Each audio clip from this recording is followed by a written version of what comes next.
When you feel like you're nothing, but you wanna be something, yeah. Well, all you really need is hope. I just want you to trust me if you wanna be something. That's right.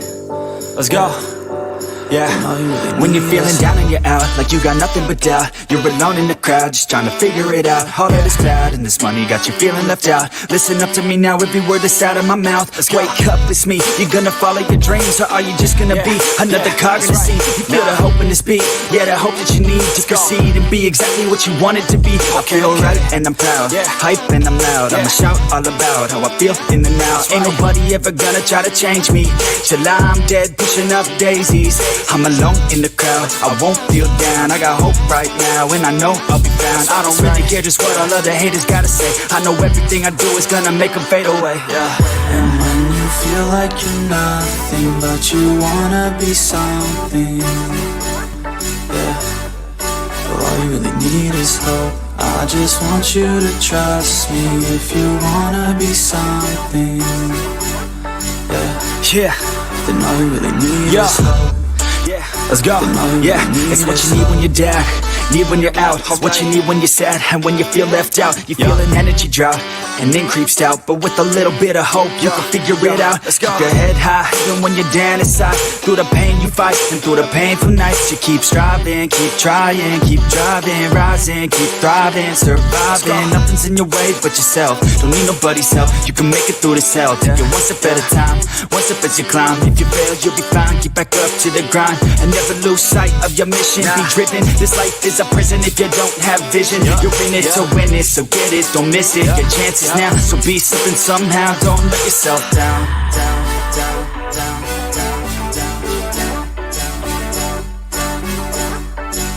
That's right. Sometimes all we really need is hope.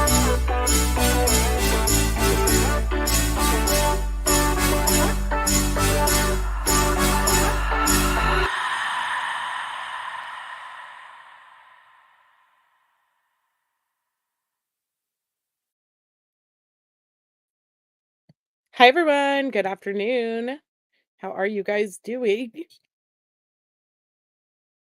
Hello, hello. Lots to discuss today. So many different things. Hi, Click and Go. It's okay. You're going to be listening but busy. I totally get it.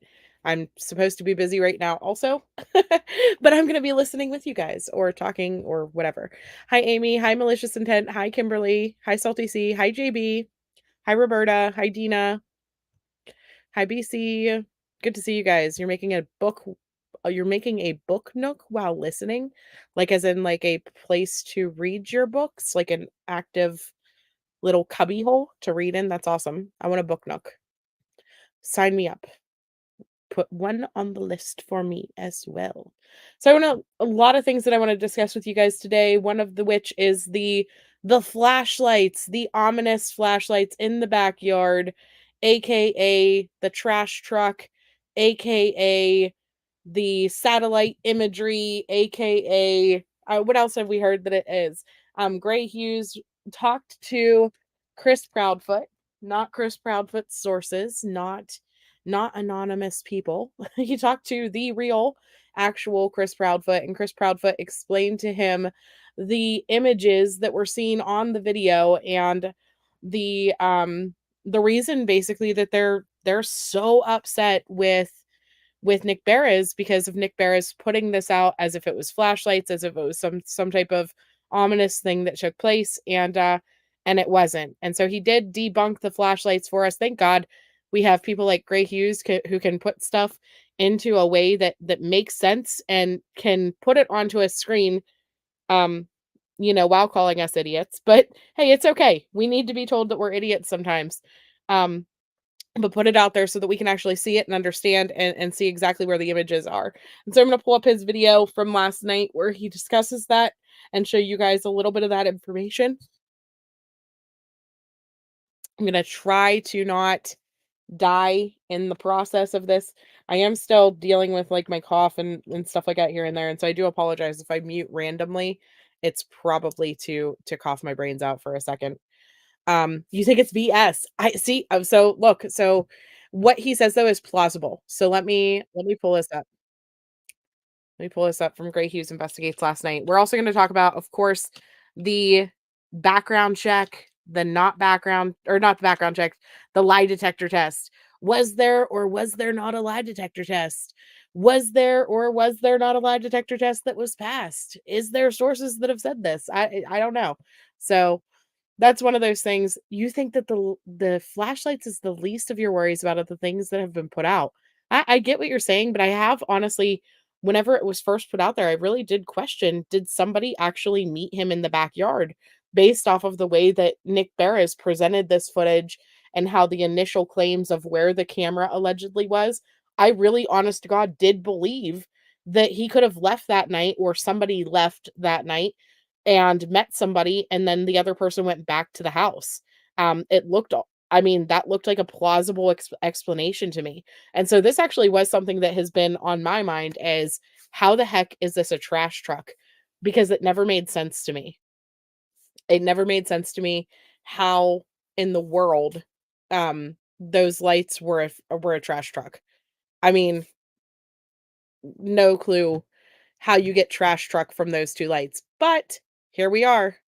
Gray Hughes is able to show us and explain to us how we get trash truck from those two lights. So here is Gray Hughes fair use. Fair use. Here is his link so that you guys can go watch his entire video. He did have a open panel discussion, live call-in type thing like he normally does. A lot of different opinions and things like that, but what's important, I feel, is this 3-minute period here where he shows us the lights and what happened with them, allegedly. Oh, no, I totally get it, Salty C. There's been a lot of crap. There's been a lot of crap. Angela, I decided not to stream Daybell simply because there are so many people streaming Daybell, and the days that we were streaming Daybell, we had, like, nobody in here. And so I am watching the trial. I'm watching, in Difficult Research's chat or between her and Hidden True Crime. And so that's where I've kind of been hanging my hat through the trial. I did watch yesterday, I think it was, over in Jen Liu. Um, she was streaming yesterday's, but as far as actually streaming the trial, I'm not going to at this point. Simply because my life is so busy already, and then to add like the entire trial onto it, it just is too much. With there being low interest in watching it on this channel. So I had to prioritize a little bit so that we don't completely kill the channel. Yeah, everyone is streaming it, right? Yeah, it was still dark in the morning because it was the day before daylight savings time change. Hi, Justice Jane. So, all right, let's pull this up. This is from Gray Hughes Investigates. Credit Gray Hughes for this information. And so let's play this. And he explained exactly what's on the video. Okay. I mean, don't you find that interesting? And I know I spent like 20 minutes going over the surveillance shot with him, so I know exactly where it was now. All right. And I'm glad out of all of the channels for Chris Proudfoot to sit there and have a level-headed discussion with and to explain the information to. I'm very glad that he chose Gray Hughes Investigates. Whenever it comes down to it, Gray stays factual and keeps things in a factual basis, and he knows how to analyze, especially footage and maps and things like that, probably better than any other channel on this platform.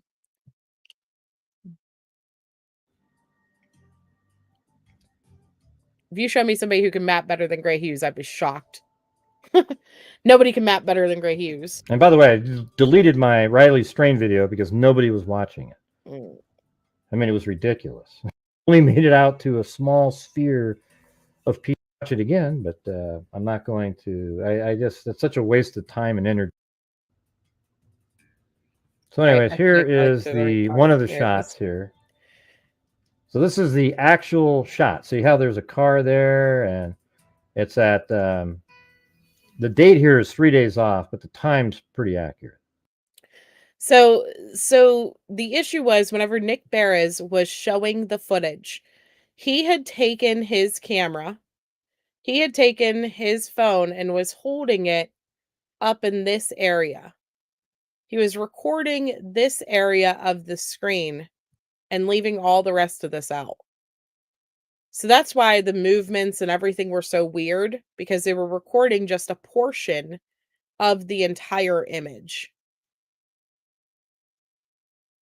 So like 311, but it's not it's not 223, it's 226, right? So, but look right up here. See that? That's where the two lights are. See that right there? And then that light right there is a light. And then this right here is a fixed light. This light's moving, right? That's a fixed light right there. So here's a little easier shot to kind of see some of it. But anyways, that's the fixed light there. And then that's the two lights. Those are the ones that you were watching when you would watch the... I will say that Chris's first explanation that he put out on social media, though, still does not add up to what this footage is, because Chris even said that it was floodlights blowing in the wind or something along those lines. And so there's that. Another YouTuber called the garbage company and they said they never start before 6 a.m. Interesting. I know that we have seen the trash pickup and stuff like that say that, but I know that there was also locals who said that sometimes the trash does still come earlier than that. Right, like this, I'll show you. Watch. With a surprising development in the search for 15-year-old Sebastian Rogers, who's been missing for 18 days. See, like, look at it. He's showing you this. See this? So he shows you how Nick recorded just that top corner of the screen, basically.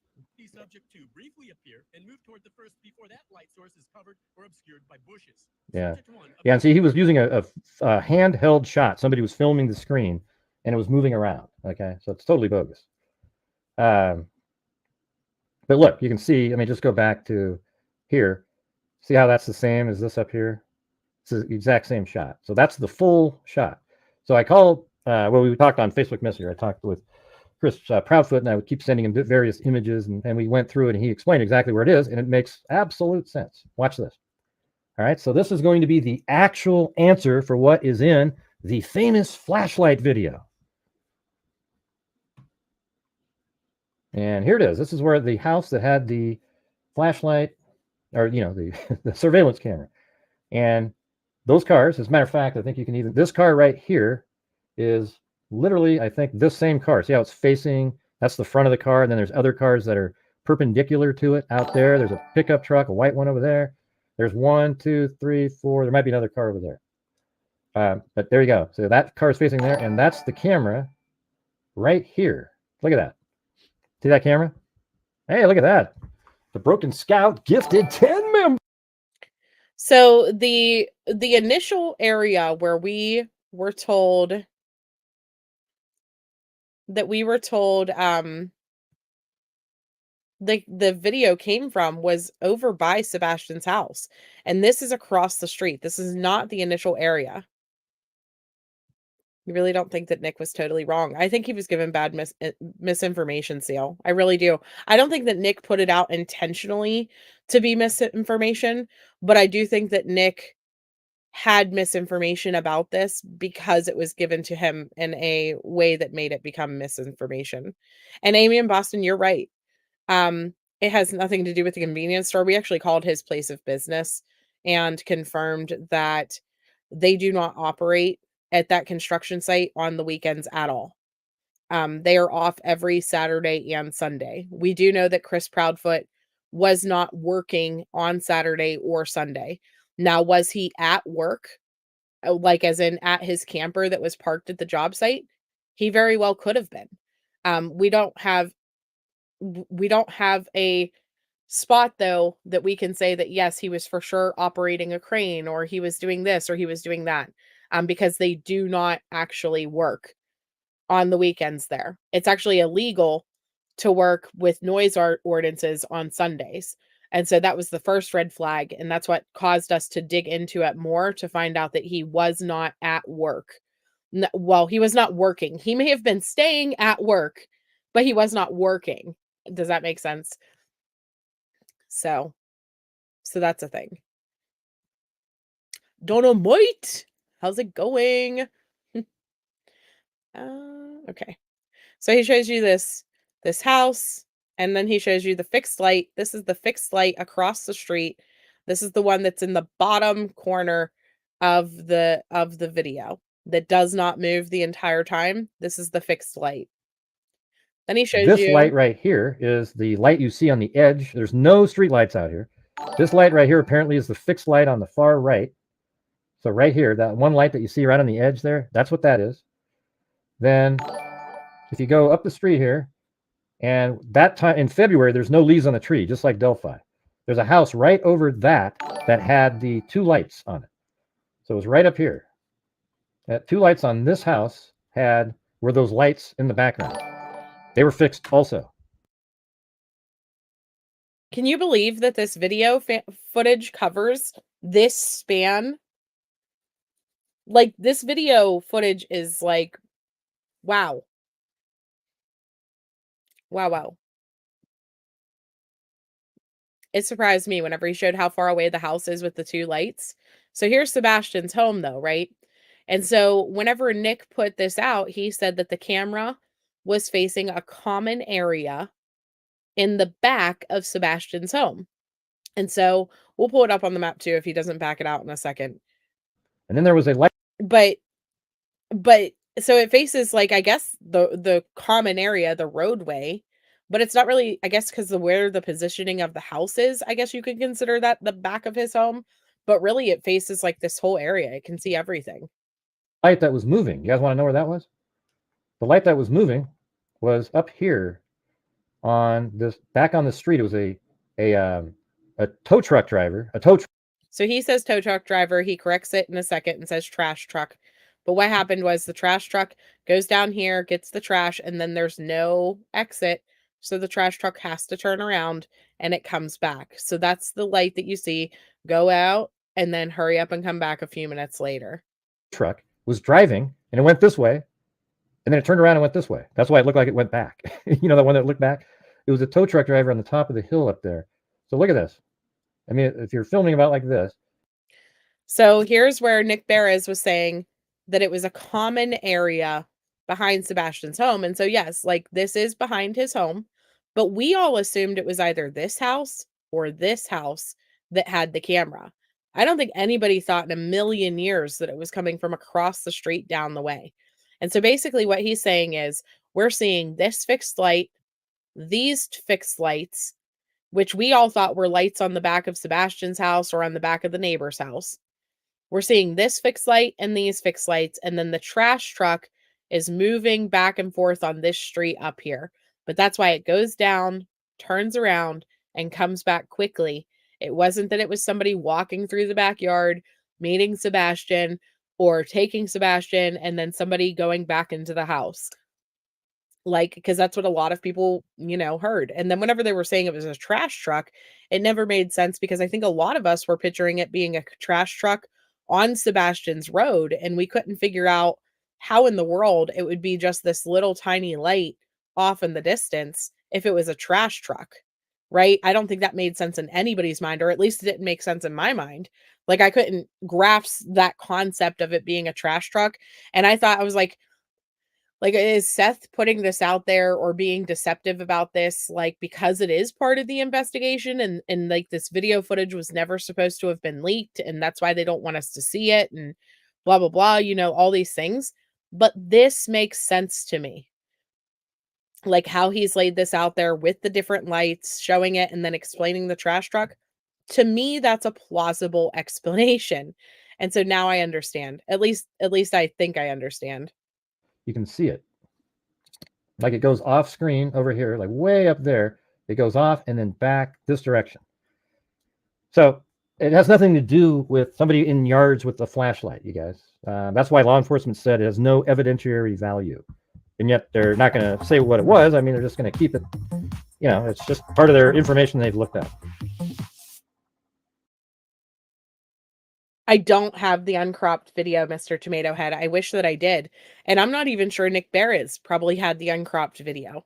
I'm guessing that the reason that he never followed up on it was because once TBI released the statement saying that the video was of no evidentiary value, and Nick Barris started getting, crap thrown at them and things like that for putting that out there. And like the family got really upset because he was releasing this misinformation and it made them look guilty and like all this different stuff, because then this is whatever the theory that Katie walked Sebastian out of the house to meet somebody in the backyard and then she went back inside. That's whenever that theory really spun out of control. And it was because Nick Barris put this video out there the way that he did.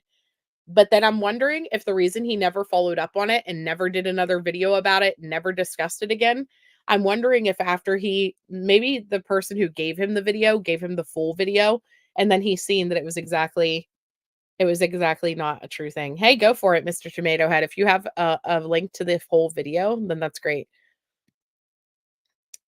You've been saying for days that the camera was at 1001. Yeah, is that the house number there? But you're just some schmuck without a channel. You're funny. You're not just a schmuck. I haven't really honestly talked about the video since it was initially released. It's been something that just hasn't come up for me. But I was glad whenever I was listening to Gray last night, because I do listen to him at bedtime a lot. But I was listening to him last night and I was like, oh, nope, that makes sense. Like, thank you, Gray Hughes, once again for adding some, sensible explanations to our universe, because Lord knows we need it. Lord knows we need it. The theories are getting ridiculous and people are using as facts. It's muddied the case for me. Yeah. I don't know. Did Seth say that it was a trash truck recently on another channel? It makes me say, so it was a trash truck based off of this. It definitely doesn't look like flashlights. I don't know. So that's where we are with it. So the other thing is, who has been following the Uvalde stuff? I'm curious.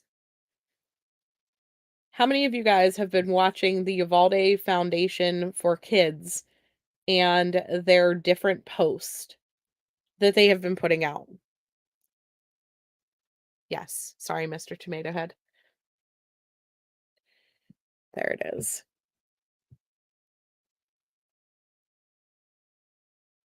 Yeah, green hearts for Sebastian. Gosh, we just need to find him. And that's the only way that it's going to end things. I will say that Gray did say something that kind of upset me last night.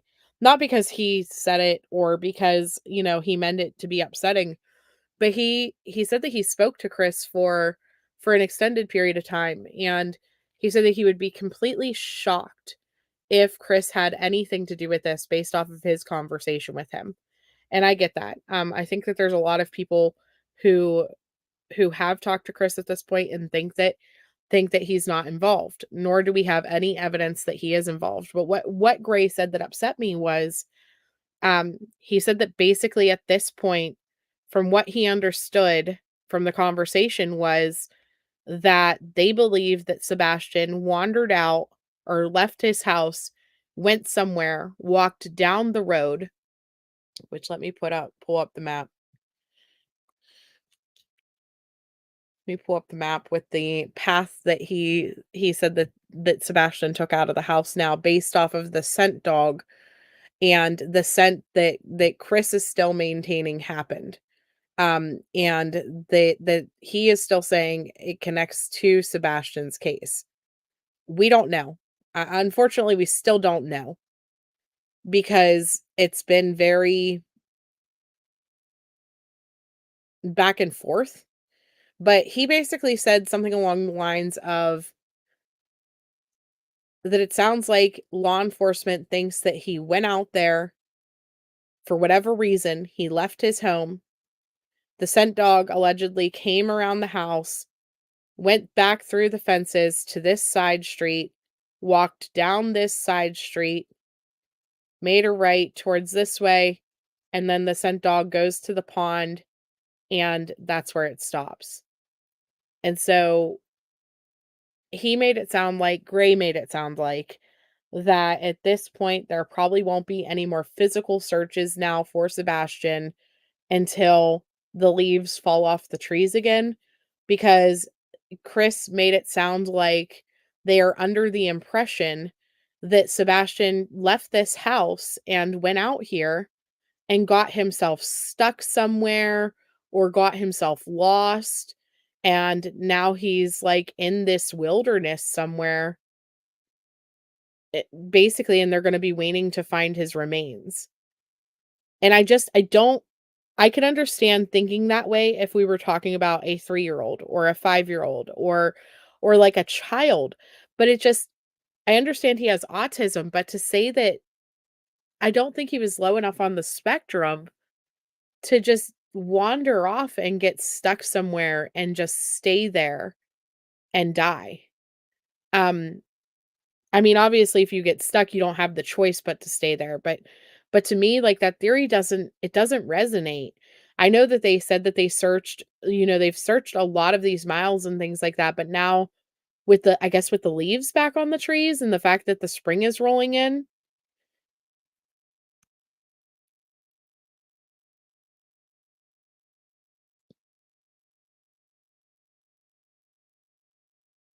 You don't know autism. There is no high, low. Yes, there is. I know plenty of people on the spectrum.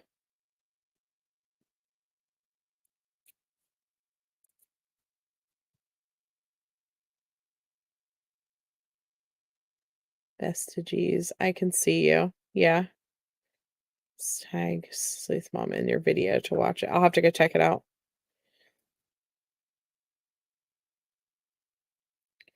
We can all do some research, please. Many of us work with these kids and have them as kids. Y'all are way off. I'm not sure what I'm saying that is way off, Jamal. Autism is a spectrum, and there are people who are on different ends of that spectrum.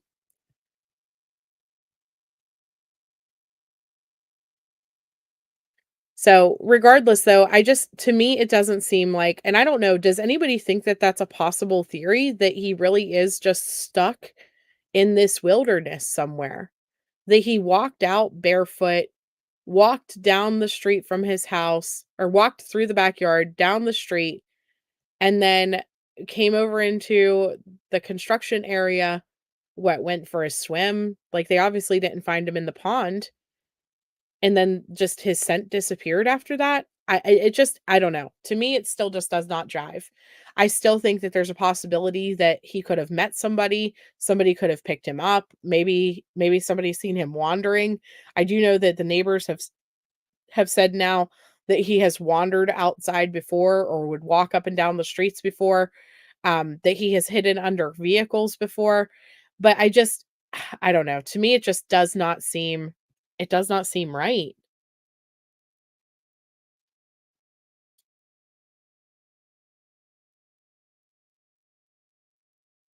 I don't understand what you're typing, Jamal.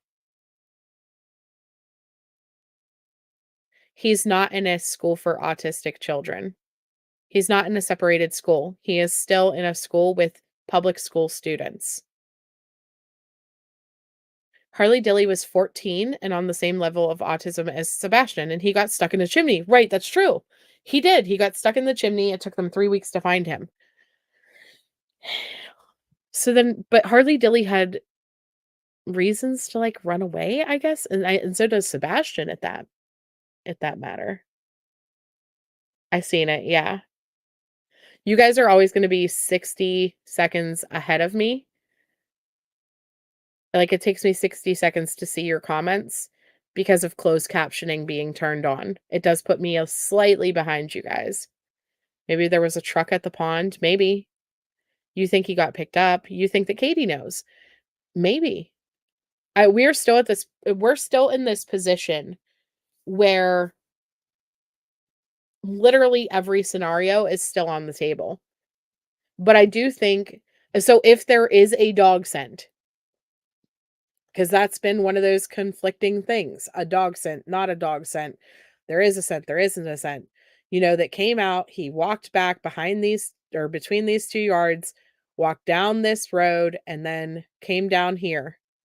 Not that he went like straight through.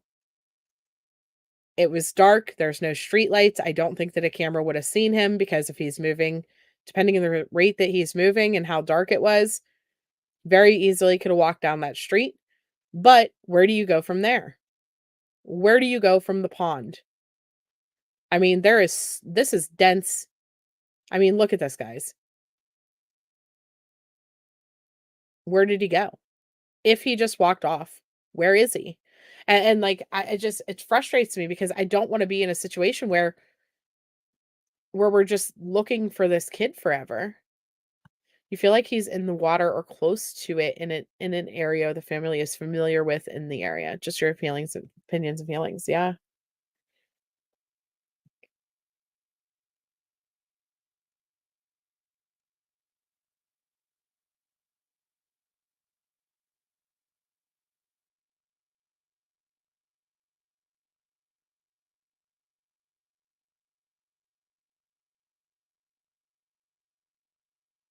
Are there wild animals? Yeah. Yeah, there's wild animals. Okay, so anyways, let me show you guys the stuff with Uvalde so that you guys can take a look at this because it's been an interesting couple of days with Uvalde. So I'm not sure who they are outside of a foundation that claims to be for kids, right? That is their claims. The Uvalde, pull this up. Foundation for kids. Maybe.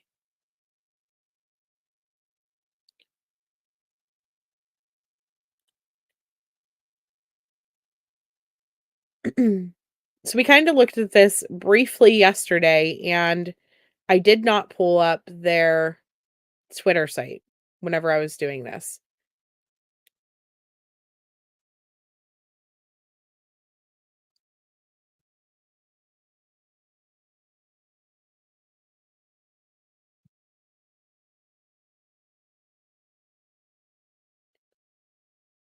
Would help if I spelled it correctly. So they started out with posting that they were sending searchers to help in Tennessee to help find Sebastian. And then they posted shortly after that, a couple days later, that they were pulling all of their searches for Sebastian, and they were sending those searchers to Tennessee.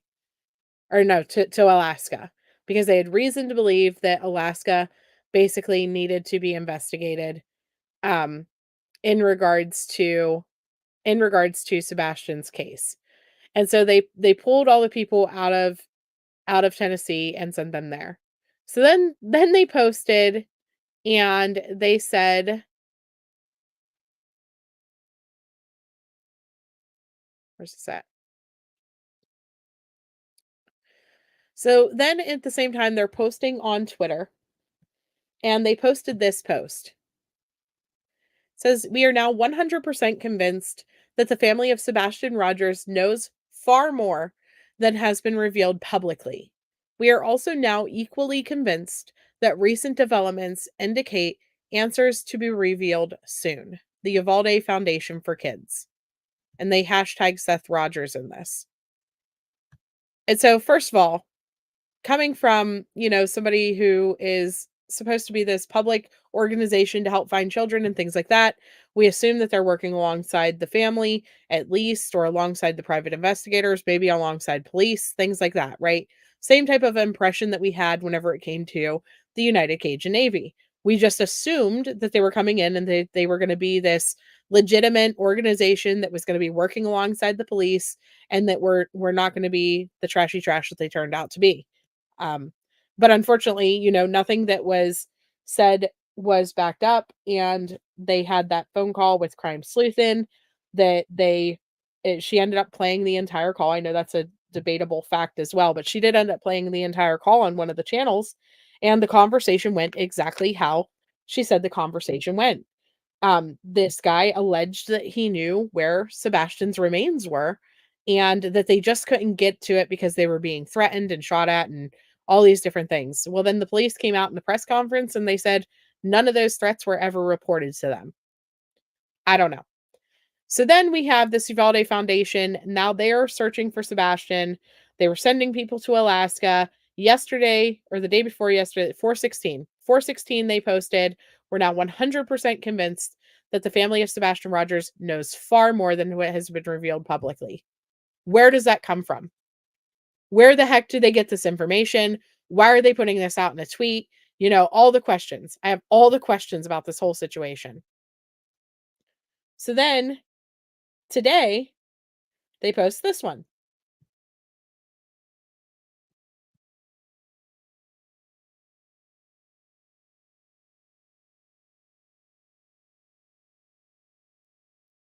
For immediate release, due to developments in the last several hours, the Uvalde Foundation for Kids has ended its search efforts for Sebastian Rogers.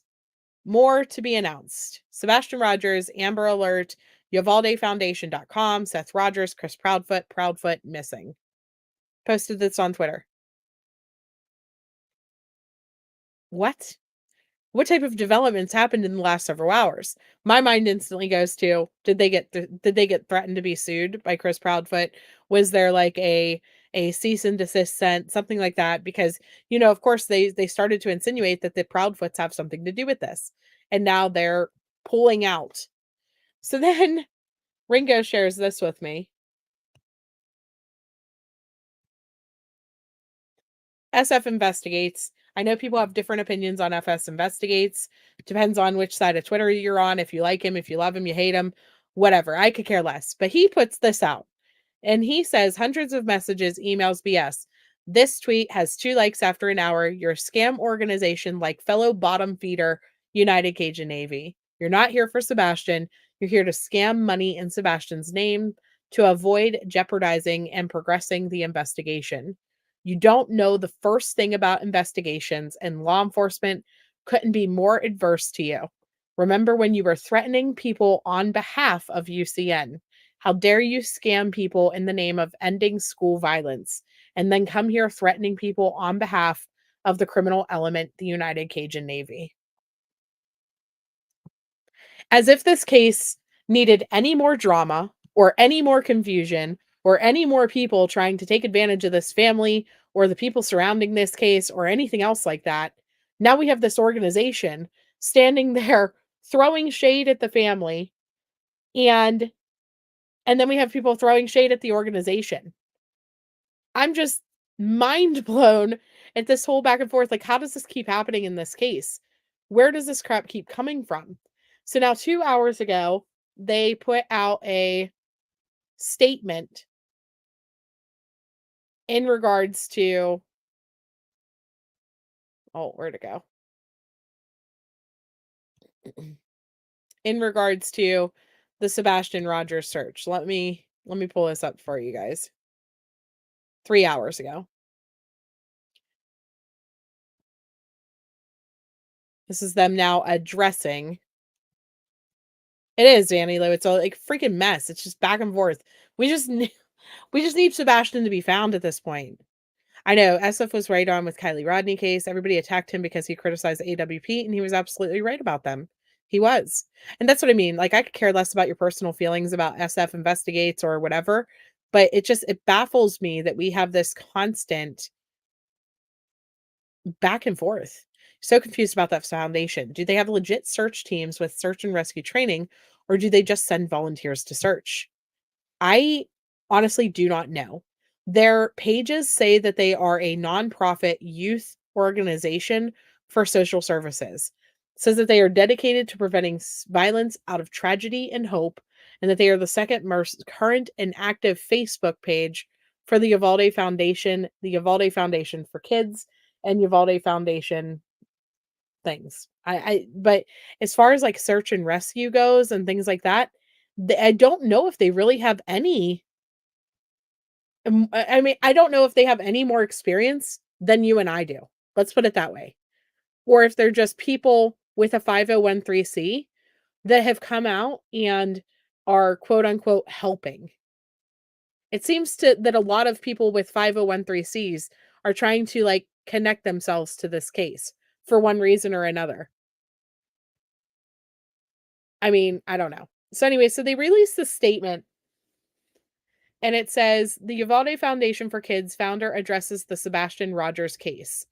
The founder of the Uvalde Foundation for Kids addressed the Sebastian Rogers case. The United Foundation for Kids recently announced via various social networking sites, including Twitter, X, and Facebook, that it's ending its various search efforts to find missing 15-year-old Sebastian Rogers. Since the announcement, as of this morning, several of our posts to this effect were removed by our media team members due to inappropriate messages being tagged to those postings. We felt it necessary to clarify that the foundation is in fact ending its search efforts. I personally feel as the founder of the foundation felt at the time, albeit briefly, to address this and a few other related items more formally.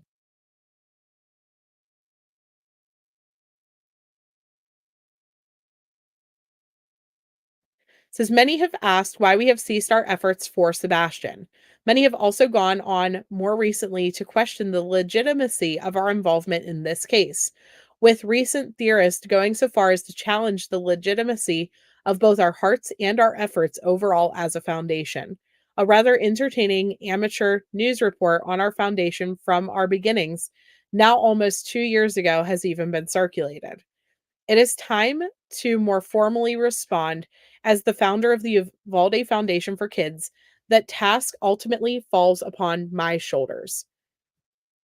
So, similarly and hopefully briefly, our foundation is not law enforcement and become involved in this particular case due to its nature involving an amazing young man, Sebastian.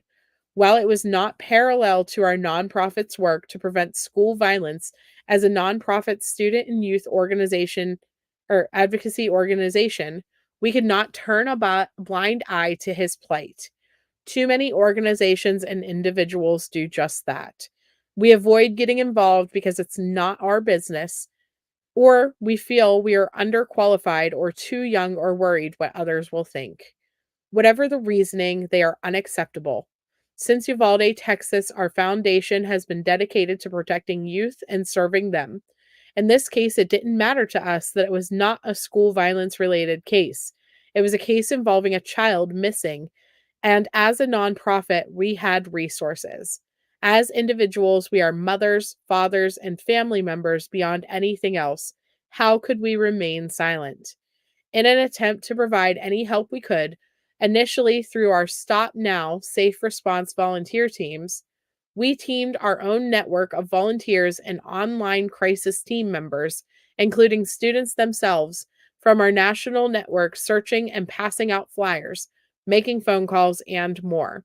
As this progressed from Tennessee to Mississippi to Alaska, we became increasingly convinced of the culpability of certain members of Sebastian's family in his disappearance. That factor has not changed why we have made that stance publicly. Why? I'm I'm like confused. It was like reading this even because this is my first time actually sitting here reading this. I'm confused as to how passing out flyers, making phone calls, wait, creating an online crisis team, a network of volunteers, having students searching, passing out flyers, making phone calls, and more. How do you become increasingly convinced of their culpability just based off of that alone? Like, were the phone calls to people involved in the case? Were they searching? Did they find evidence that we don't know about? Like, how do you just decide, hey, you know what? This family obviously did something, and then post it on social media as a group that carries at least a little bit of legitimacy to make it look like, I mean, I know that I even showed their posts like, holy crap, they're going to Alaska. Why? What was happening in Alaska? We all knew that Proudfoots went to Alaska. The grandparents, decided to go on vacation shortly after Sebastian went missing, and that was obviously mind-blowing. But to say it as like an organization, oh, I don't know. That was a very slippery slope. Hi, Lioness. You hate the thoughts of organizations out there taking advantage of cases like these, right? Hi, Mystic Firefly. Good to see you. Yes, CJ and narc drivers have been on the ground. I've seen them. I've been watching CJ's videos driving around. What did Ringo say? Welcome to the Sleuth Mom's ex-Girl Scout. That's right. I used to be a Girl Scout, guys. I know what I'm talking about. I know what I'm talking about. Yeah, there's so much drama, Smiley Mama. It's crazy. Crazy, crazy. Dynamite. In your opinion, SF interferes with anyone who jeopardizes his chance at reward money. See, and so that's the opposite side of the opinion, right? Dynamite. There are some people who really like SF, and then there are other people who have seen him as a reward chaser and different things like that. I honestly don't give a rat's butt who finds this kid. I really don't, as long as he's found. If somebody collects the reward money to find him, far be it from me to be like, "Hey, don't search for him." You know?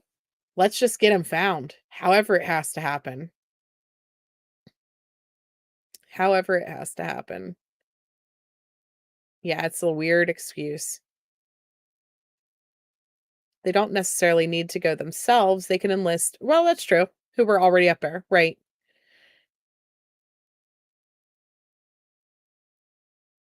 Mhm. You were a Girl Scout too? Best times.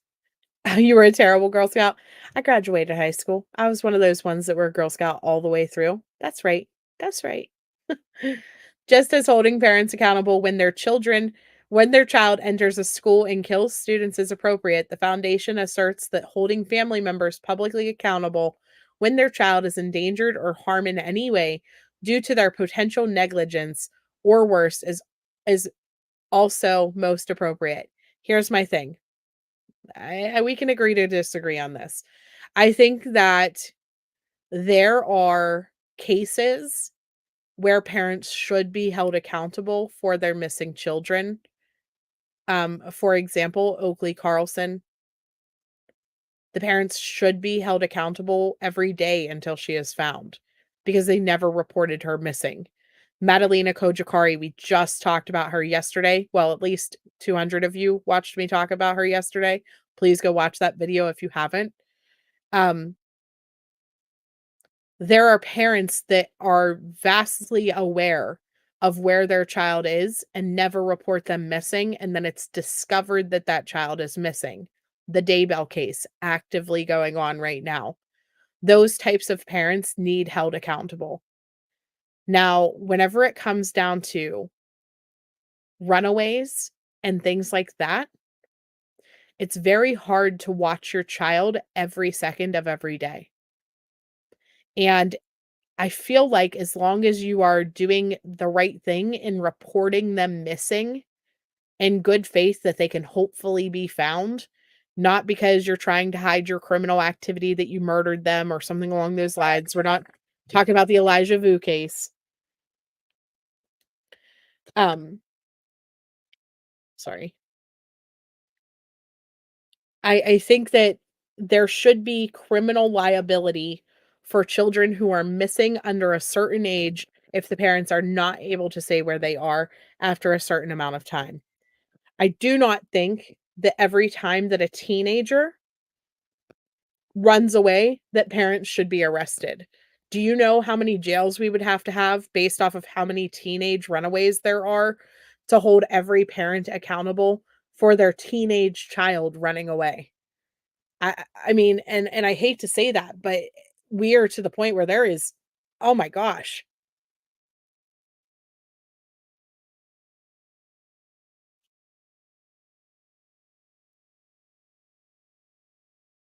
I don't know. Like, there's just so many. There's no way. Yeah, Kaylee Anthony, right? Harmony, Gannon. There's so many. Yeah, especially a teenager. So I don't think that holding them accountable just because he ran away or we don't know how he left the house. There's been no criminal, and people keep saying like it's now a criminal investigation. It's not. It's not been declared that. They still have said they have no reason to believe that there is foul play. They also have no reason to believe that there's not foul play. It's still an open book. We still have no freaking clue what's going on in this case. It says, now as the case has gravitated toward a criminal investigation, to whose standard? To whose standard is this now a criminal investigation? Says, which we will not comment on, coupled with our now limited resources, our foundation ultimately initially elected to scale down our efforts and ultimately cease them. As alluded above, some have challenged the foundation's purpose here. I addressed that in aforementioned. Some have stated we are seeking monetary gain from the hype of the circumstance. We have heard this rhetoric before. Since our inception following the Uvalde, Texas mass shooting, there have been those who would challenge us, saying in part that the foundation was established to monetarily benefit from the events of tragedies such as what occurred fateful day in May of 2022. The foundation has not received one monetary donation since becoming involved with the efforts for Sebastian and since our inception. No one within the foundation, myself, nor any of our team have ever received a paycheck or compensation for any of our work with the foundation overall. Since our inception, our foundation has received, on average, in the last year, less than $85 monthly in donations, with us contributing thousands in efforts, often with funds from our own pockets. In fact, several hours from now, I will head to my full-time job as a restaurant server to help the foundation makes ends meet, along with my own personal family. I have personally been silent on this, but could be so no more. So this is literally just a restaurant server, not just a restaurant server. Somebody with a heart that has started this foundation, right? For probably all of the best of intentions. But somebody without any more experience or knowledge than anybody else sitting in this chat right now. Yeah, it could be criminal if he was Lord. True. Mallory, if you're still listening, I just totally opened your picture of your book nook. That is adorable.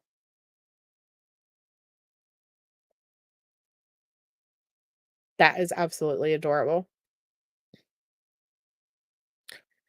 Okay. So this is finally a rather entertaining, incomplete, or student article focused on more grammar concerns. I was thinking that as I was reading this a little bit. Website photos and hearsay was published well over a year ago, challenging the foundation's purpose, primarily due to our not being physically in Uvalde. Do we need to be to help? Question mark. That single article has further been used to discredit our overall work. We are aware of its contents and quite frankly do not care to waste further time addressing the piece itself. It is what it is. It is why we have ignored its existence in the past when weighed against the over 65 other media pieces nationally written about on the foundation. The East Lansing piece is irrelevant, particularly in a light of our proven efforts nationally. All of the above noted, I believe enough is said for now. We continue on. Surely we will meet some of you along the way and wish you peace. And then there's a photo of him in Hessen. So I don't know. Take this as you will. I just think it's baffling to me because some of my own theories have been based off of posts that they put up, thinking that they were like some legitimate organization and things like that. And I guess it's just another like word to the wise. Like we really just honest to goodness never know who are behind these social media postings. I honestly, whenever they were like, we're moving our search efforts to Alaska, my mind like went bombshell mode and was like, oh my God, is there something actually in Alaska? I don't know.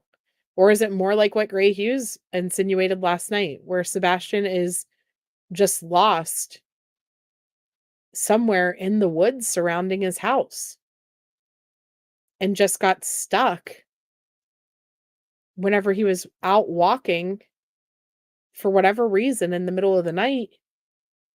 And then he went somewhere and got stuck and potentially is just sitting there waiting for us to find his remains. That's devastating to even think about. I don't know. It sucks though.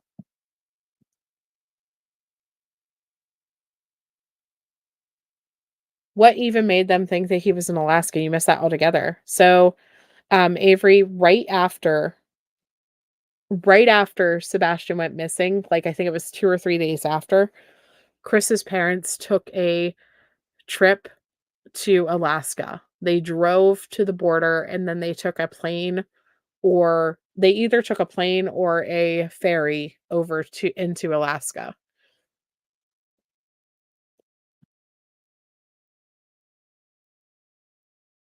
So that was like a whole thing.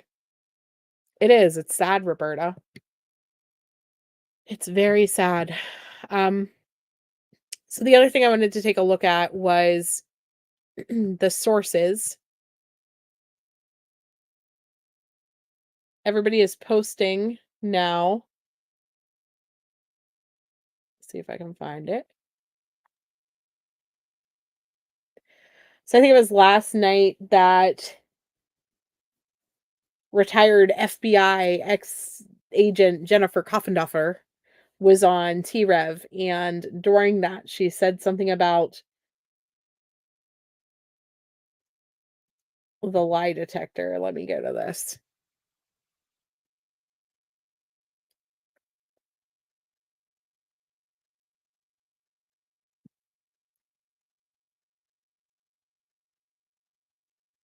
You trust Ashley Banfield or Brian Enton, these are just examples, and they tell you on their reputation that they believe the source, then to me, either you believe that reporter and you believe them or you don't. For me, I believe it. Now, if I ever get burned with somebody, then they're done. But I put Yeah. out there, it's this source. They're coming to me and they're saying this, not to me, but I'm reporting right now that that's been reported. And So that it's being said that he passed his lie detector test. Yeah. I know that Seps, I think, is supposed to air on Nancy Grace from what I was talking to him about. And what Serena said, question, I've had so many people in law enforcement say polygraph tests are useless. If they can't be used in court and some people can deceive them, why is so much weight put on whether one is taken or not? okay, I really hope, sorry to do a plug here, but I love your The first thing I want to point out is that she's saying that Chris ProudFoot, according to a source of hers, source, quote unquote, took a polygraph and passed it according to TBI. Sources. I hate sources. Anytime these people are posting about their sources, I can't stand it. Chris Proudfoot, dear Chris Proudfoot, if you took a lie detector test and passed it, just come out and say that with proof. Don't speak through quote unquote sources. I mean, we probably won't believe you just because, so many sources have told us stuff about you in the past, or you have told us about polygraphs in the past. But here it is. Burton Straggs also posted, a source with knowledge tells me that Chris Proudfoot passed his polygraph today with the TBI. This was also posted 2 days ago. Sources. I can't with the sources. Polygraphs are useless. None of this matters. Has anyone heard Nancy Grace speak on when sus polygraphs results? No, I haven't heard, Dana. Let me tell you something. Anybody that's been in the military knows how to fool those. Yeah, knows how to fool lie detectors and the subject. I agree. They're useless. Jennifer's alleged sources aren't always factual either. No. So here's what happens. I can tell you guys 120,000 different things right now that all came from my sources. You know who my sources are? People who jump into my inbox and say stuff to me. The Temu delivery truck did not take Sebastian, Ringo. Get out of here. Get out of here with that. Yeah, always question anonymous sources. They're a journalistic no-no. If you cannot tell me who the source of your information is, don't put it out there. Don't. I mean, and I'm guilty of this too, because in Harmony Montgomery's case, I was talking to individuals behind the scenes that did not necessarily want their name connected to every single piece of information that came out. But at the end of the day, anybody who questioned my sources, I would share that information with them behind closed doors every single time. The information and and all the things with it, right? Anybody who needed to know that information or who was subject to being part of that case or whatever. If we were to reach out to Burton, if Seth were to reach out to Burton and say, "Hey, who's your anonymous source?" or to or if Seth were to reach out to Jennifer Coffendoffer and ask, "Who's your anonymous source?" Would they tell? Would they tell? I don't know. Ringo is almost always my anonymous source, just so you know. Just kidding. Anonymous sources drive me crazy. Anonymous sources are almost as bad as anonymous Facebook post because you have no freaking clue who's doing it. And if you have YouTube creators or people with salacious speculation theories and things like that that are admins in that group that approve those posts, they can see who's posting it. The admins and the moderators can see who posted it, but nobody else can.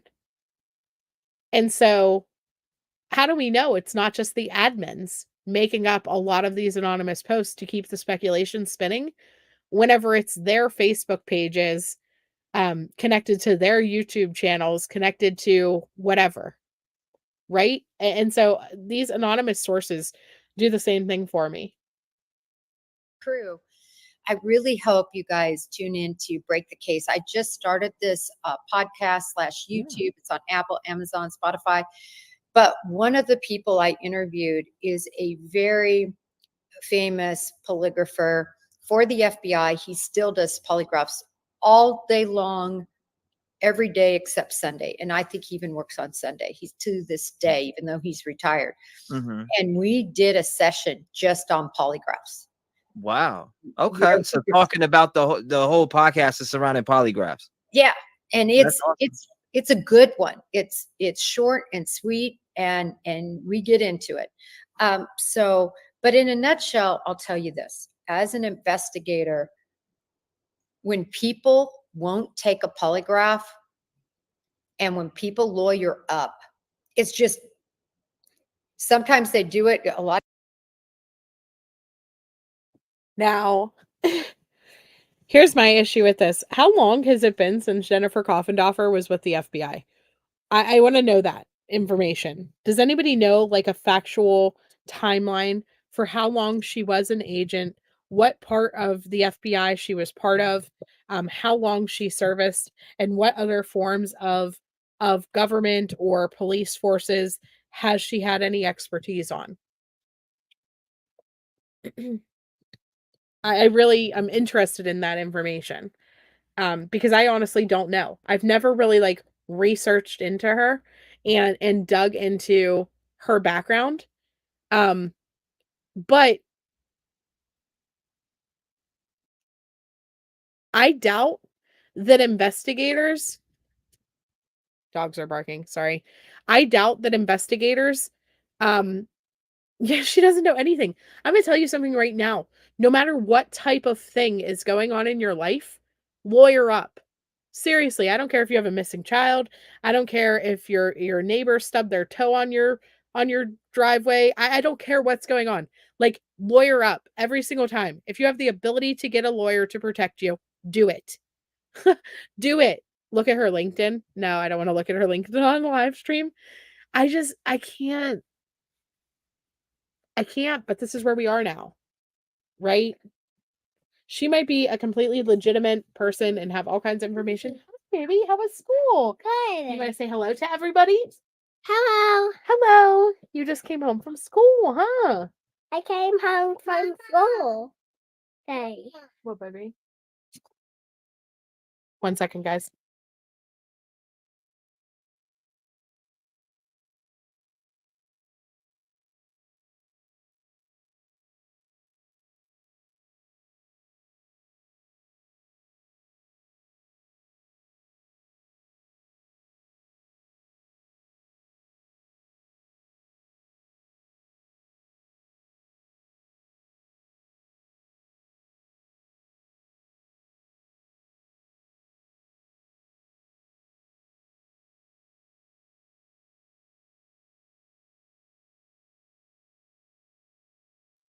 Sorry about that. They just came in from school. You agree with Sleuth Mom, and while you're at it, shut up. Yeah, don't talk. Don't talk to anybody and get a lawyer for anything. If you have the ability, get a lawyer for anything. She's a professional trainer now. 28 years in the FBI. I mean, that's a long time. 1990 to 2016. Thank you, Thank you so much, Music City Mom. I mean, so that is a decent amount of time, right? But lawyer up, shut up, don't take a polygraph, do all the things. Protect yourself. Protect yourself.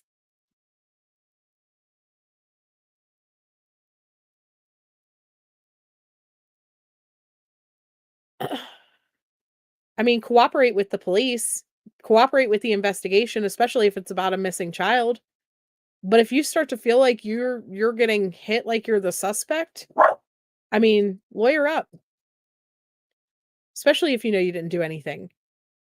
That's just my opinion. You can't trust anything anymore. She never says anything significant, right? I haven't watched her very much. Whenever you start like, I don't know, just because you used to be an FBI agent, or just because you used to be a police officer, or just because you once upon a time was an investigator, doesn't mean that you know the information going on in this active case. It doesn't mean that you know the details of the current case going on.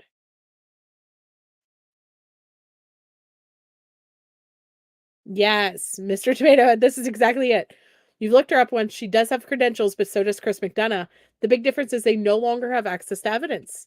They don't know any more details than what we have. Hi, Rexy. Thank you. Happy 12 months. 28 years. Yeah, that's a long time. You have the right to an attorney, but you know they think you're guilty if you say you want an attorney. Yeah, maybe. Maybe it's because I used to be a Girl Scout. That's why I have that expertise. Former Girl Scout here. Former Girl Scout here. But they no longer have access to evidence, and so they are looking at these cases, and they're making their educated guesses based off of their former experiences and things like that, and based off of former cases that they have experienced, and then they're using that information to form their opinions. But isn't that what we do too? Do we really need a professional license or an investigator's license at this point to look at cases and say, hey, this is my opinion on this? After following case after case after case after case, sure, it's different than having an investigator's license or going through an actual police department and having that police training. I'm sure there's things that she has a ton of knowledge about that I have no clue about. But does it give her more? Does it give her opinion about how or what happened in this case any more credibility than mine? In my opinion, no. Because she's looking at the same set of information that I have. She's looking at the same set of information that we all have. Your dad was married to a retired cop back in the day, or even your dad was a cop back in the day. You're an expert. I watch Grey's Anatomy. Used to watch Roseanne. I love cops. And I used to be a Girl Scout. I also enjoy watching crime shows. Snapped. Law and Order SVU. I've been investigating cases since I was like 7 years old and could watch Criminal Intent. I'm just saying, like, it just...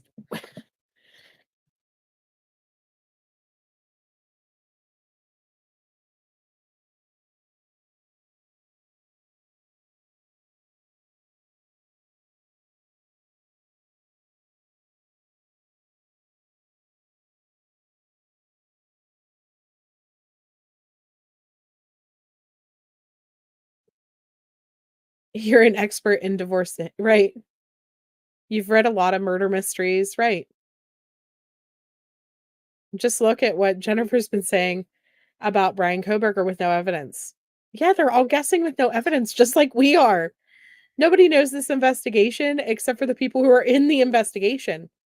And even the family only has a small amount. of information that they're going off of. They don't even know everything.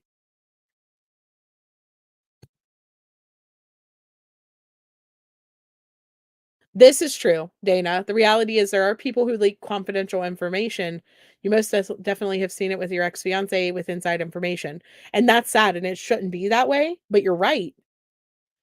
You're right. Look at the Delphi case and the mess that that case is turning into because confidential information does get leaked.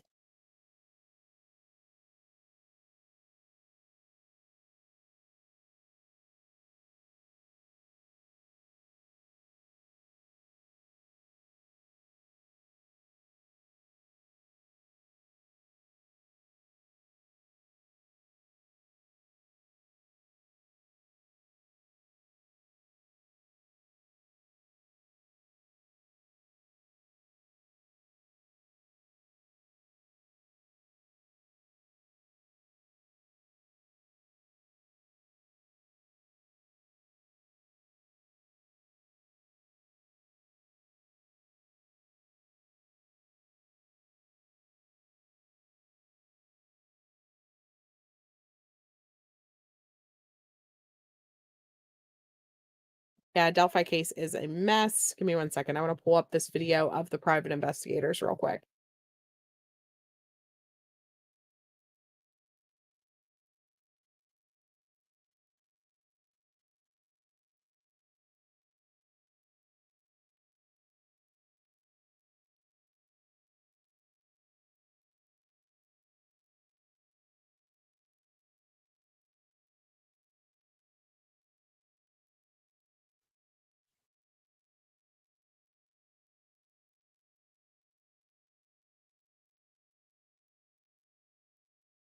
Okay, so on Surviving the Survivors the other day, the private investigators joined them during the chat. These are private investigators that are working for Seth Rogers. And so I want to take a listen to some of the stuff that they say during this. Service covering counterterrorism and cybersecurity. Rob has worked tirelessly to help keep America safe. Rob joined the FBI as a special agent and was quickly assigned to infiltrate an organized crime family as an undercover agent. Rob was living amongst and working with mafia members up and down the East Coast. And he now has his own company. Rob, I don't know that I have it right in front of me here. I know I saw it say, what is the name of the company? Sierra One Consulting. Yeah, Sierra One Consulting. I knew it was on the tip of my tongue.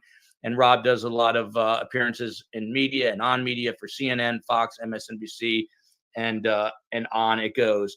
Heather Cohen is set to join us, so she will likely be here. She's the host of Justice Warriors podcast and was featured on the Discovery ID show Secrets, Lies, and Private Eyes. And person who works alongside her at Justice Warriors is Tracy Ellis. How are you, Tracy? I'm great. How are you?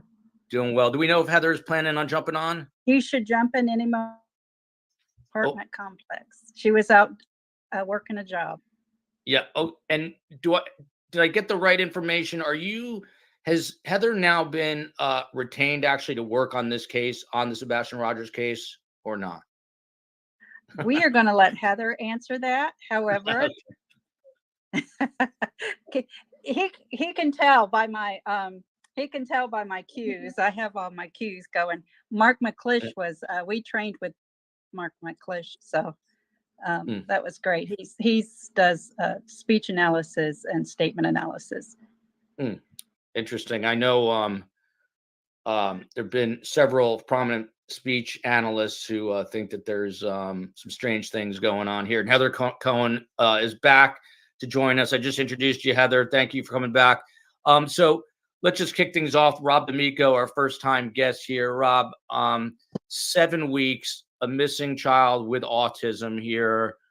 It doesn't smell good at this point, and obviously time is the enemy. What do you make of this case from a macro perspective so far? Well, from the macro perspective, you look at you always have to, when the case starts, go with all the possibilities, because you don't want to rule one out and then close your eyes to it, and that's the dangerous part of some of these. So you want to look at if he really did just walk out of his in bare feet, how far would he go? How would he get to a place, and all those things. And then you look at was he lured out via online stuff, and you start going down that road. And then you look at the one that always usually turns out to be one of the most likely ones is someone involved that knows them, and a lot of times it's domestic. So you go down those. Okay, sorry about that. I had to get my daughter set up real quick. So I was like, oh, hurry up, let's put up a video. Okay. You're worried that Sebastian has not been spotted yet at all. But I get what you're saying, Rexy, because there are a lot of cases but keep in mind there are a lot of cases where these missing kids never get spotted or never get reported. Because once they are wherever they go, and I'm just going to say this from experience with some of these missing teen girls, for example, that I have covered in the past. Once the perp gets them out of their house, if this is a situation where he was lured, once the perp gets him out of the house, then they put them in like this seclusion where they don't let them go outside. They don't let them use the phone. They don't let them use the internet. Like they keep them locked away and like hidden. There's been a couple cases now that tragically, like, the teen girls have left on their own, and then they end up with these much older men that keep them locked away. And so could that be a situation with Sebastian? Could he have been talking to a man or woman online and gotten out of his home somehow and be being kept in a situation that may not be his choice? Yeah, one missing girl was just found safe, right? I mean, so that's always a possibility. As long as people are talking about Sebastian, his face is getting everywhere, right? So if he's alive somewhere, someone will see him. Exactly. I don't know. And I'm not trying to say that like people with investigative experience or that people who have professional backgrounds aren't helpful. They are. They're extremely helpful to get their insight, to understand their knowledge, to understand how we look at cases and things like that. But I'm just saying that, like, to put every weight into their statements as if they're some type of God in these situations where they have some type of knowledge that we can't possibly have because of their professional experience, to me, that's asinine. Like, it just doesn't make no sense. Because they are looking at the same set of evidence that we are. They are looking at the same set of clues that we are 90% of the time. Could they maybe get inside, quote unquote, information from sources and it may be things that we shouldn't know or don't know? Sure. But I'm going to tell you something. In Gannon Stauch's case specifically, I had inside information on that case since long before I had a YouTube channel, with no professional background, no reason other than the fact that I joined a Facebook group and the people that Landon trusted liked to talk way too damn much. I knew the autopsy results long before court.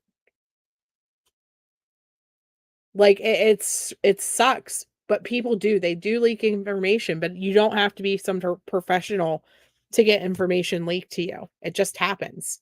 Now the key thing is, if you get information leaked to you, what do you do with it? Do the people who get that leaked information have more integrity than the actual leaker?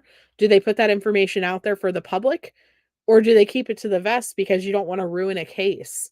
You don't want to mess up an investigation. You don't want to mess up justice for a child. I never once put out any of the information that was leaked to me. Not until court. Not until court was over. Roads, and when you look at it now, how far can a 15-year-old walk in bare feet that you're not getting any? And they did the right things in the beginning. They had all the searches out. They had the canines. They had all those things that you would think lead to something. But you're also looking then at all his online stuff, his phone, his video games, all his communications. And if you're still not finding anything that's leading you down to that road that someone lured him out, that he was communicating with someone, and then you start looking at all the other things, naturally, how you track. I've been to a ton of man tracking courses as a sniper. There's ways to really look at finding a person that is just not trying to evade you, that's walking out there. But then you start looking at, like I started watching all the videos today and all the inconsistencies of people that he was involved with that are saying things. And the stories that they laid out are somewhat provable. If she said that they were at BJ's has cameras, and you can start looking at cell phone data, even on the commercial ID side of where they were during that day. And you start matching up where in that story do things start leading like from what they're not saying. But then you start looking at the commentary that he's saying, and he's getting caught up in lies from one interview to another. And you have to start like wondering, okay, why is he lying? Why is he saying one thing to one person and something else to, say, Nancy Grace or some of these other folks? And so this is something that we've all talked about since the beginning. Chris Proudfoot's inconsistent statements. And this is something that these quote unquote experts obviously are picking up on too. But are they picking up on it and commentating on it because it helps the case? Or is it just because, like, it's just this blatantly obvious thing that keeps happening? We have nothing else to talk about other than Chris Proudfoot and his inconsistencies and how evasive he was and stuff like that. It doesn't give us answers to where Sebastian is. Can it? I mean, honest to goodness, like, I was so frustrated with the Uvalde Foundation stuff because I really honestly was starting to believe, could Chris Proudfoot's family have assisted in Sebastian's disappearance somehow? Right, he wasn't even there. Supposedly. He wasn't even there supposedly, but we know that he wasn't at work either. Well, wasn't working, I guess I should say. I keep saying that. He wasn't working. I don't know. There's still so many inconsistencies and red flags, but it keeps being with Chris. Are we going to have the same inconsistencies and red flags with Katie now that Katie is the one speaking up kind of on the more solo? Do we have as many reasons to have red flags with her situation if we're only looking at Katie and we're not looking at Chris? Take Chris completely out of things. Completely out of it. Do you still feel like there's a foul play situation if you take every statement that Chris Proudfoot has said away? If you only look at Katie and Seth and the things that they have discussed, take Chris completely out. Do you still feel that Sebastian could have been murdered? It's an honest question. Like, I'm curious. Is there anybody in the chat who would still feel that Sebastian could have been murdered if you take Chris completely out of the equation, as if he never even existed?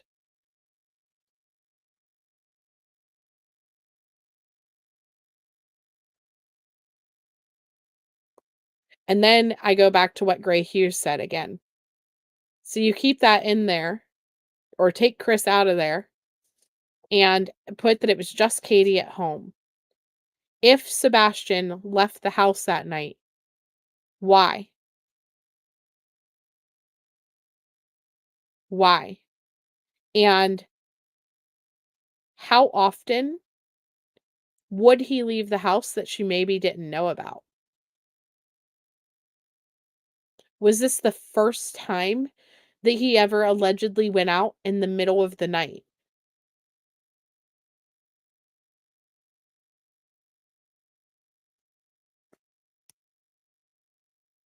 Striker, you going to go over to Pascal tonight and be like, hey, Sleuth Moms was fire today. Must watch. Pretty sure he doesn't need you to promote him. Just saying. Just saying. But if you want to head over there and tell people in Pascal's audience about me, appreciate it. It's possible. Anything's possible. We don't know that she had an affair of any type. You're just not ready to think that yet. I mean, why did he wander off? Why did he leave the house if it was just that? If there's no outside source that led to him being lured from the internet or through his phone or through FaceTime or through a game on his phone or any type of connection like that, if there was no person that he left the house to meet and there was no murder situation going on, And it truly was just he wandered off that night. Why? And to where? You're talking about Chris Proudfoot, the stepfather. Yeah, the stepfather. So you start looking at that and we're like, well, like just because someone's lying doesn't mean they're lying for the reason that you think so, but you have to end up going down that route. And you're still following all the other leads with that. And then you start getting pulled back. You can't put blinders on, but you start going like, why is it not logical that we can't find a 15-year-old boy that walked out of his house without shoes, that wasn't trying to evade us, that just naturally did that? And then you go into, we find no communications on any of his electronic devices, because by now 7 weeks, you've done all the search warrants on email, cell phones, video games, and I've done a lot of technical things trying to find kidnapped people, that you can start going down that road and seeing who's communicating with them. And now you start bringing in all the cell data of the stories that were laid out there. I just don't understand the inconsistencies during the interviews. I did undercover and I lied to people for 2 years, and you have to stay on top of it. But these are just really bad. They're talking and they're just not remembering what they're saying, which is great for investigators to be able to start saying, well, you said this to one person. In the Nancy Grace interview, as a police officer, I would have loved it, because a lot of times when you bring them into a police station or you start interviewing them, the whole thing about, the informing of the rights and them she just went down every wicket, got both of them into a story that now that is their story that you can start unraveling, so to speak. I question that too, Music City Mom. I know that just having kids in general, like everything that they did that weekend was a lot. And it really, like, and I've said this before, it's almost like it was like their farewell tour. And I don't mean that as in like she intended to harm him or whatever, but then whenever I was thinking along the lines of if the Proudfoots were involved and he was going to be going somewhere or they were going to be taking him somewhere, obviously this is all just my speculating, but I was thinking along those lines like, okay, well, maybe she wanted to spend that last weekend like having a lot of fun with him before she sent him to wherever she sent him to. Right? That's a thought process that has gone through my mind because they did a lot of things that weekend. I mean, I don't know. Or was it typical? Did she typically try to outfun Seth on her weekends? Or was it a situation where he had been in trouble previously? And that's why they mentioned trouble so much, because he wasn't actually in trouble for once. Had he been in trouble a lot recently and she felt guilty for disciplining him or whatever type of trouble he had been in. And so she decided to take him on this like fun excursions and have this fun weekend with him because he had been in trouble before. I don't know. There's a lot of thoughts that have crossed my mind in this whole situation. But then whenever you think about it logically, okay, if she was planning for him to be disappeared, like sending him away somewhere, sending him off with the Proudfoots, something along those lines. If that was a thought process and a plan, why report him missing? What do they gain by having him being reported missing rather than just signing him out of school and telling his school like, "Hey, we're sending him to this specialty program. We're putting him at a specialty school in Alaska. We're putting him in some religious, you know, training school for therapy type thing for like SA victims," or if there was some type of truth to that story, then the rest of it still doesn't make sense. Unless you go with one of my mods thinks that it was a farewell tour because she pre-planned to unalive him. But then you go back to the same stories. What does she gain from pre-planning his unaliving? What do you gain from that in this situation?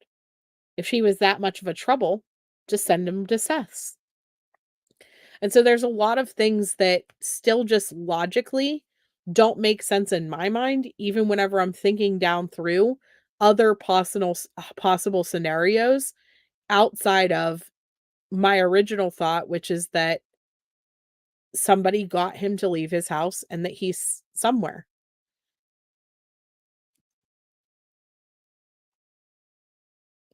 Yeah, talk about overstimulation.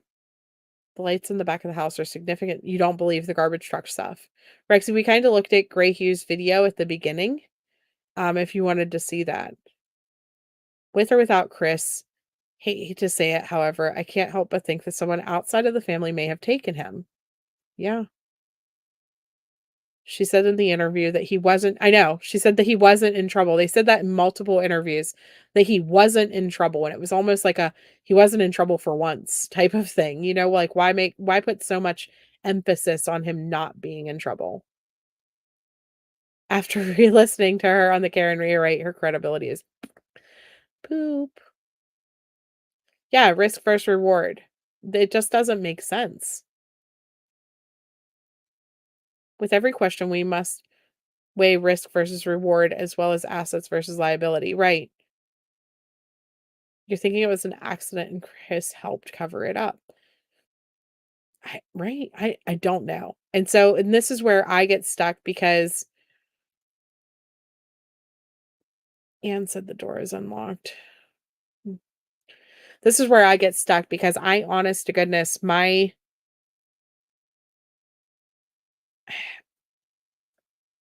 nothing makes sense. Nothing makes sense. Like even what they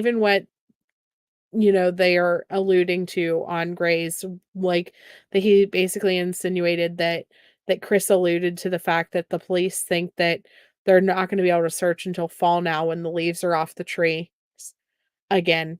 And it's going to be like a Summerwell situation where he's just lost in these woods somewhere and they still haven't found him. That doesn't make sense to me either.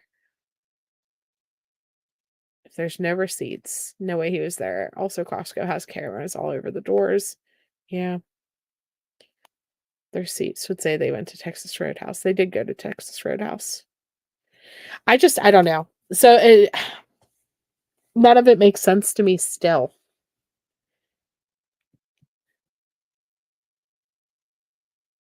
You have another interesting clip from the same camera. I'm going to have to check my phone. I haven't actually looked yet. I heard the word sniper, Rob. So I got to ask you, where were you a sniper? What branch of the military? Was it military? Actually, it was FBI. I was in the Marine. I was reconnaissance, and then when I was over at the hostage rescue team, I was a sniper. Thank you for your service. Something I can never do is be a sniper. I got shaky hands. I'd never be a sniper. Annie K always with the good questions. I'm going to throw this one over to Heather, and then we will hear from Tracy finally. But Heather, Annie K. By the way, Heather, are you working now in an official capacity on this case? Heather, yeah, I'm sorry. I would have my mic muted because my dog was barking. Yes, I am. Can you tell us a little bit more? Well, to be honest, I was wanting to hide, in the shadows for a little bit, but what I understand, I believe that the sheriff gave a statement to Channel 2 today that there have been 2 private investigators hired, and so the cat's out of the bag.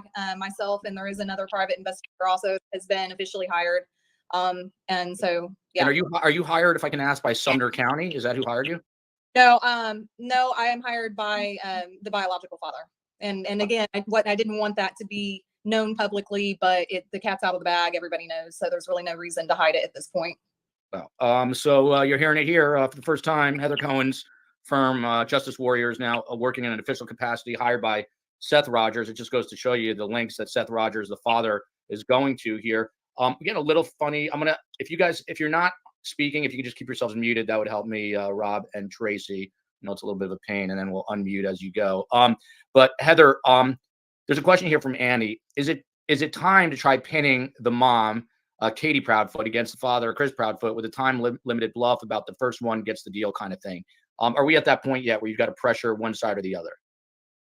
Well, no, I'm not at that point. I've only been working this case for 2 days. So I don't know where law enforcement are at with it. But I'm still trying to vet. I'm still trying to figure out who I even, believe should be on the radar. And I'm not at a point to that I'm comfortable publicly saying anything about the Proudfoots. We're looking at a picture here, obviously, of Sebastian. I wish that we had information about the other private investigator. And I know that there was 4 initially. I don't know if some of them were just volunteering their time or not. It sounds like she was actually professionally hired, but yeah. You were under the impression that the drawers were keyless entries. Don't those, yes, it does. It is a keyless entry. It's a code, it's a pad, it's a keypad. And they tiptoed around his key being in his room because you can still have a key lock override for those as well. They tiptoed around his key being in his room and the fact that the door was locked for the first 3-4 interviews, just being evasive for no freaking reason. And then finally Seth came out and was like, it's a coded door.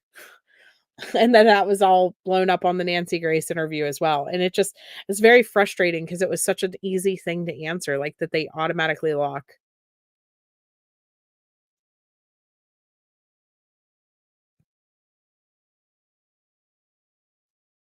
Rogers, missing 15-year-old. If you have tips, 1-800-TBI-FIND, or you just reach out to Heather Cohen through Surviving the Survivor at Gmail, since she's in an official capacity now. This is one photo, and this is another photo that I saw today. This is an Amber Alert. This almost looks like an AI-generated photo, but this is an Amber Alert, one of two that I think are still active. That may have changed since last week, but last week I know there was one of two active in the nation at that point. Tracy, I'm just wondering the same question I asked Rob, just from a very wide perspective, your thoughts on this case about a 15-year-old seemingly just disappearing out of his bedroom 7 weeks ago without shoes. Just remember to unmute yourself. I'm sorry. Yeah, you got to remind me of that one. Several thoughts. One is, of course, she mentioned Devin Bond, a case we worked a while back, who was a teenager and went missing, just up and disappeared. Then there's Joe Clyde Daniels, Baby Joe, in this Mid-South, Middle Tennessee. He was an autistic child that disappeared. So you have those two cases that kind of buddy up with this case on either side. I try not to get tunnel vision. That's the worst thing you can do, is get tunnel vision if you are looking at everything. And if he was out without shoes on, maybe he walked, the camera would have gotten him, but maybe he walked somewhere and someone picked him up, so he wasn't there long without shoes. And his glasses, I'm not quite sure on the glasses if they're missing, or if they found the glasses, or he has the glasses with him, because why would you have the glasses with him if there was something wrong? I'm not sure that I'm still hung up on the glasses and where they are. Yeah, Heather, well, I'm glad you brought that up, because at one point they said that a pair of glasses were found, and then I'm confused because I thought Sebastian just has his glasses. That's my assumption anyways. Am I wrong on that? Did something come out where now he doesn't have his glasses? Seth was in chat last night. He was in chat last night on allegedly with Brittany J. I did see that he was in her chat there, if that's what you're talking about, Shelby. I didn't get to watch that whole, like, to see what all he said in her chat. I just was told actually that he was there. That seems to be his new thing, that he's showing up in the chats instead of on panels. He's probably exhausted. He's probably also been told to kind of lay low and maybe stop pushing so much media, so much social media. I don't know. I hope that he doesn't disappear completely, simply because most people will move on from this case.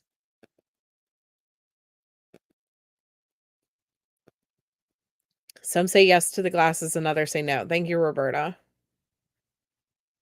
No way he's stuck anywhere or left the house on his own like his mother and stepfather said originally. Now they're changing their story to fit their narrative. He did not leave the house on his own.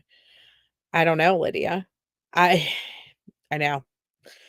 I honest to God, guys, everybody's welcome to their opinions, because everybody's opinion could be right. We honest to God don't know. They made it abundantly clear they were not Sebastian Rogers' glasses, but I think everyone assumed that his glasses are missing or went missing. So that's an interesting question to try to get to the bottom of. COE, this is for you from Charmaine Lilly. Joel, can we add the petition link that Seth has started to get help from the FBI? That you'll find it if you Google it, and we should get that up. Rob, I'm sorry, did you want to jump in, Rob? No, I just, she mentioned tunnel vision. And I think that's one of the most important things because as an investigator, having done like the sniper case, when the profilers came out and gave us a profile, everyone kind of got tunnel vision and it really closed their eyes to those things. No matter how, I've seen so many cases that you're like, oh, the parents are guilty because they're not talking like you think they should, but everyone. Yeah, those glasses were confirmed not to be his. I was hoping, does she like talk more? This actual investigator? Here she is talking. I want to see what she's talking about here. This guy's great and all, but I wish that we would hear more from the actual investigator. I want to know what type of evidence they have told her about. I know she's not going to say anything, but it'd be nice to get some type of hints or clues coming from them as far as factual information. Like, she's only been on the case for 2 days though. I hope that we see her on other platforms to maybe dispel some rumors once things really get going. Fugitive Manhunters, good dude out of New York. Linda Vergata here. This is a great question. Is there any proof that he did not have more than 3 pairs of shoes? How can we be sure? Heather, to you on this one, the information we're getting about the shoes, I believe, is coming from the mom, Katie ProudFoot. So how can we be so sure that at this point that maybe he left with another pair of shoes? I don't know. I mean, I don't think we really can be sure of that.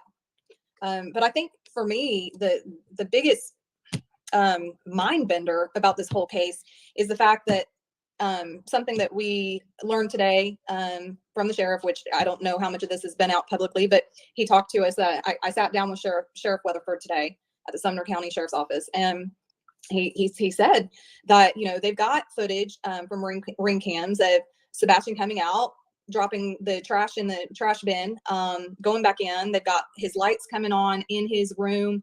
They've got footage of him going in. There's no footage of him ever coming out. I mean, that's the big mind bender here, is that there's not even any proof that he ever left the house. They have nothing. I mean, nothing.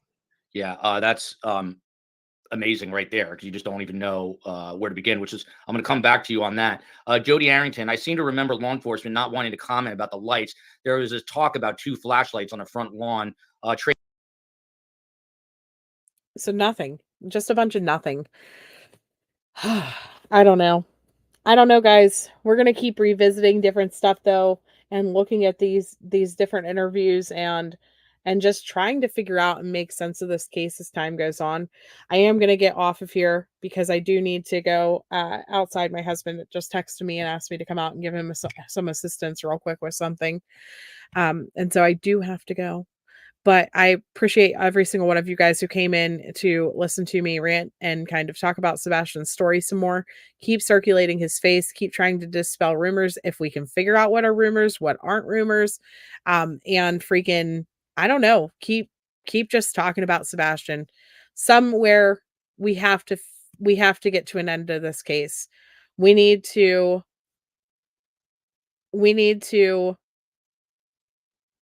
find him. They just need to find him. I can't possibly accept that we're going to have to wait until the leaves fall off the trees again and they have to search because he's just lost in the woods somewhere. That, to me, I can't with that. I agree, Leblock, because there's no proof that Sebastian ever left the house is why you are upset that the house itself was never forensically tested. Because they told us that there was no dog scent. And then Chris and Katie are insisting that there was a dog scent. Was there a dog scent or wasn't there? Yeah, you all rant. Just do it in text form. I appreciate it. Find Sebastian. Find Sebastian. So was it Sebastian that took the garbage out or not? We don't know, Skinny. Just another thing that we don't know. If you guys missed yesterday's video, please consider hopping over to watch that. Less than 200 views on it, but Madalena Kojikari, she still needs found also, you guys. She has been missing now for over 500 days, and it's just absolutely freaking devastating, and she just needs some attention and some people to see her case that maybe don't already know that she is missing from Cornelius, North Carolina. 12 years old, was last seen getting off of her bus right before the Thanksgiving holiday, and then has not been seen since. She's one of the few children out there that I honestly believe could be found somewhere. I don't know where. I don't know what happened to her. but just as mysterious in her case as Sebastian's is. So consider going over to hop over and watch some of those details in that video and see her face if you haven't already heard of her before. But keep those green hearts flowing for Sebastian and keep your prayers up. And I'll be back tomorrow. See you guys all then. Bye.